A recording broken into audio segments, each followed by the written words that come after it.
সকলোকে ঈদৰ শুভেচ্ছা জনাইছোঁ আৰু আজি পবিত্ৰ ঈদ তো সকলোকে যাতে ভালকৈ উদযাপন কৰে। আৰু মই আছোঁ বজাৰলৈ মিঠাই দোকান লৈ, আৰু ইয়াত দেখিবলৈ পাইছোঁ ৰামপুৰত বজাৰ মিঠাই দোকান দোকান বহি গ'ল। নামাজ চামাজ পঢ়িব আৰু নটা বজাৰ সময়ত টাইম দিছে। আৰু পুতলা চুতলা ঢেৰ ওলাইছে, আৰু এইবিলাক কিবা খেলনা বস্তু গাড়ী চাড়ী ঢেৰ ওলাইছে। কাৰণ সৰু ল'ৰা ছোৱালীৰ কাৰণে ঈদ বুলি ক'লে সকলোৰে ফূৰ্তি মনত খেলা বস্তু ল'বা। নামাজ পঢ়িব লৈছোঁ ওপৰত। মই এটা সৰুকৈ ভিডিঅ' কৰিছোঁ, ভিডিঅ'টো কেনেকুৱা আছে নাজানো, তবে কমেণ্ট এটা কৰিব আৰু লাইক এটা কৰিব, ছাবস্ক্ৰাইবটো কৰিব সকলোৱে, আৰু ভিডিঅ'টো সকলোৱে চাব কিন্তু দেই, নাপাহৰিব। সকলোকে ঈদৰ শুভেচ্ছা জনাইছোঁ। আৰু তেখেতলোকে কিবা কবৰস্থানৰ ওচৰত কিবা কৰে, নামাজ পঢ়ে বোলা, ইমান ভালকৈ নাজানো। কবৰস্থানৰ পৰা আছিলে গৈ পিনে নামাজ পঢ়িছে, তো দেখি ভাল লাগিছে।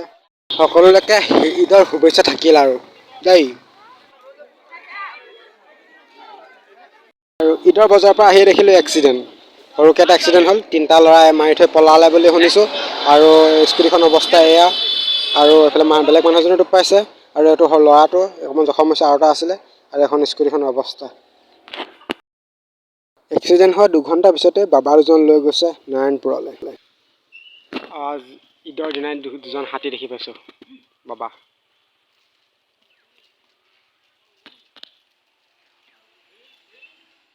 তিনিজন আহিছে বাবা, এজন। সুধিলোঁ বোলে ক'ত যাব, নাৰায়ণপুৰ বোলে। খোজকাঢ়ি ইমানো ধেমালি নহয় দেই খোজকঢ়াটো। আৰু আগত 2জন গৈ আছে। পিছত দেখা পাইছোঁ আৰু হাতী আহি আছে, এইফালে বাবা আহি আছে, এইফালে পোৱালিও লৈ আহিছে।